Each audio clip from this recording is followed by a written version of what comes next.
eu queria que cada um de vocês lembrasse de alguém que tentou sair da empresa ou que recebeu uma proposta para sair da empresa e como que vocês seguraram essa pessoa, se é que tem essa experiência. Existem diversas experiências sobre isso e eu me lembro pontualmente de um colaborador que foi assediado pelo mercado com uma oferta de uma nova posição para aquilo que ele fazia conosco. E o primeiro passo, obviamente, foi ouvi-lo e estimular ele a fazer um brainstorm de tudo que aconteceu na carreira dele desde o início, como é que é a perspectiva, como é que ele começou, como é que foi a formação, o que ele enxergava, onde que ele enxergava os prós e contras, e deixar ele ir refletindo. E obviamente a gente inclui isso como o Luiz Fernando falou, naquele processo qual é onde você está, para onde você está indo, mas lembrando que isso já era de uma comunicação prévia. Você não faz a retenção naquela pessoa na hora da saída. Você teve todo um processo para trás. E você chama nesse momento justamente uma reflexão e colocar o que pode acontecer para frente com a carreira dele no ponto de vista que está, sem nunca fazer uma contraproposta naquele momento. E a hora que você começa a evidenciar os fatores, você faz novamente uma observação positiva e pede, ok, quando é que você tem que tomar a sua decisão? Eu tenho que tomar a decisão até a semana que vem. Perfeito. Você vai para casa, você pensa em cima do que nós conversamos e olha todas as perspectivas baseadas naquilo que de fato aconteceu e vai acontecer, e depois disso você toma a sua decisão. Se você decidir ir, você vai ter o apoio da empresa, as portas da empresa sempre vão ficar abertas, com certeza, mas nós gostaríamos que você continuasse porque você tem essa perspectiva de futuro. E é impressionante como nós temos conseguido ser bem-sucedidos nisso, porque aquilo que nós estamos falando está alinhado com a nossa prática, não é um discurso, é uma prática constante. E nós adotamos na empresa o que nós chamamos de um bate-papo com a liderança o tempo todo. Qualquer líder, onde ele visita o Brasil todo, ele senta com as pessoas e conversa com as pessoas e abre, fala e tal. Então, de tal maneira que aquilo mais ou menos que a Janete fala do feedback em tempo real, é mais ou menos isso, uma conversa muito, muito transparente, de um momento de alta confiança, de tal forma que a gente cria esse mecanismo que nos dá o direito de fazer isso. Agora, se ele tomou a decisão de ir, você não, efetivamente, ele falou, olha, eu quero ir, e dificilmente você segura, mas normalmente ele chama você para uma conversa para saber, ok, a empresa acredita em mim, e quando você mostra firmeza nisso, normalmente fico, apesar de a oferta da concorrência ser maior. Eu tenho alguns exemplos de algumas pessoas que tiveram oportunidade e eu estimulei aí. Por alguma razão, mas eu tive um exemplo típico. Nós temos um profissional, eu vou te dar um exemplo aqui, já tive mais um outro caso desse, mas nós temos um profissional que dentro do segmento que ele atua, ele é um técnico e dentro do segmento que ele atua, ele é um dos melhores do Brasil, eu posso te assegurar, é um dos melhores do Brasil e está lá conosco.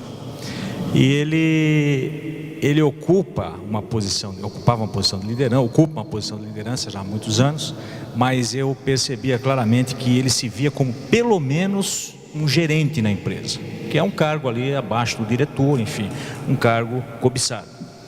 E ele se via como um gerente.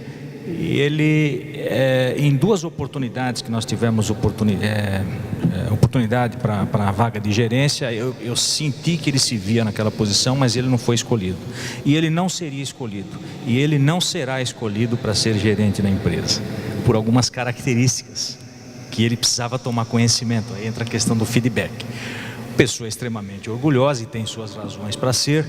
E houve um determinado momento em que ele veio conversar comigo dizendo que ele tinha uma oportunidade no mercado. Aliás, ele tinha duas oportunidades e eu achei até que tivesse mais pela capacitação dele. E eu disse para ele queria saber minha opinião, ele queria saber se a médio prazo ele teria oportunidade de ser um gerente, que seria o cargo equivalente que estava sendo oferecido para ele no mercado. E eu disse para ele, eu acho que você não vai ser gerente aqui na Caterpillar. E eu vou dizer para você por que eu acho que você não vai ser gerente. e dei todas as razões relacionadas com a personalidade dele, a forma dele atuar. Mas eu entendia que não só para aquela função que ele estava, como para algumas outras, sem ser gerente, ele poderia continuar sendo extremamente útil para a empresa. Poxa, eu tive um feedback, e aí eu sempre falo isso para os meus líderes, e isso é muito importante. O líder tem que ter como meta, uma das metas mais importantes de qualquer líder na nossa empresa, é ele fazer com que seja um feedback em real time, seja um feedback numa avaliação de desempenho, seja como for. O funcionário tem que chegar em casa e dividir com a esposa no travesseiro de noite antes de dormir, ou ela tem que dividir com o marido no travesseiro antes de dormir, que, puxa, foi legal, hoje eu tive uma consideração pontual da minha chefia, do meu chefe, ou eu tive uma avaliação de desempenho e ele mostrou claramente para mim que ele me conhece muito bem, que ele acompanha tudo que eu faço e me deu algumas dicas boas de como melhorar o meu desempenho. Foi muito legal porque eu senti que ele foi totalmente imparcial e ele me acompanha, ele me conhece. Eu acho que isso é uma coisa fundamental para que as pessoas se sintam engajadas e com esse espírito, né, de empreendedorismo na empresa. Bom, cada caso é um caso. Eu tenho uma filosofia. Se ele tiver recebido uma proposta e esta proposta for bem melhor do que a minha, eu não seguro. Eu acho que é um direito dele de buscar e até aconselho realmente aí. Mas se essa proposta pode ser até bem melhor do que a minha e eu não conseguir enxergar o que ele está enxergando, eu dou muito conselho. Aí eu falo todo o processo que ele vai passar, que a gente sabe por maturidade. Normalmente eu convenço a não ir, independente de aumentar o salário. Agora, se eu preciso dele, se ele é um talento, eu ofereço dinheiro, ofereço cargo, ofereço tudo mesmo. Agora, eu tenho um concorrente violento, que é o governo. E eu tenho orgulho de dizer que eu tenho 5 colaboradores, que tem um que passou 3 vezes em concurso público e preferiu o SEIB. Para mim, aquele momento ali foi como se o SEIB gerasse para eles a confiança da estabilidade no emprego. Isso me deu muito orgulho realmente.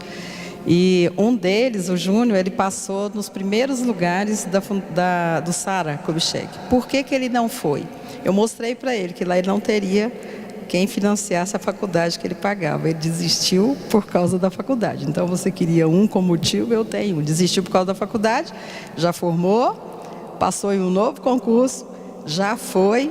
O último concurso que a Fundação Hospitalar fez foi muito interessante, porque os 7 que foram chamados, não mais nós brigamos para eles ficarem, mas eles brigaram para conseguir horários especiais para não sair do SEIB. Dos 7, só um ou dois saíram. O resto todos conseguiram. À noite, plantão, domingo ou horário especial que pudesse conciliar com o laboratório. Nós não pedimos para nenhum, eles correram atrás. Então, eu acho que assim, mudou um pouco para a gente o fato do SEIB ser uma das melhores empresas e ele quer trabalhar em uma das melhores empresas, né? E tem também o fato de trabalhar o empreendedorismo no colaborador. Nós temos 61 unidades, cada líder nós transformamos no dono do negócio. Eles nos recebem como visita. O dia que nós chegamos lá, eles nos recebem como visita.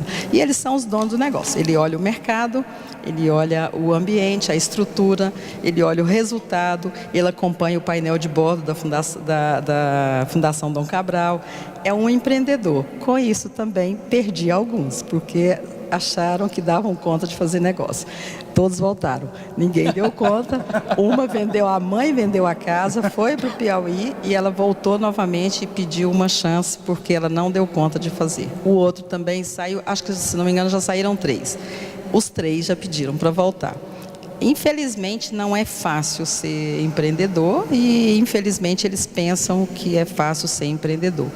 Mas cada caso é um caso e eu acho que a gente tem que estudar individualmente cada um que chega na sua frente com uma proposta. Alguns você deixa, outros você não deixa, mas essa é uma forma que nós conduzimos. Eu percebo que vocês, como presidentes, no caso de talentos, que são aqueles talentos que vocês não podem perder, vocês estão meio que na linha de frente, conversando diretamente com essas pessoas, é isso? Sempre. É fundamental hoje o presidente ter essa postura também, ele lidar diretamente com aqueles talentos que não pode perder.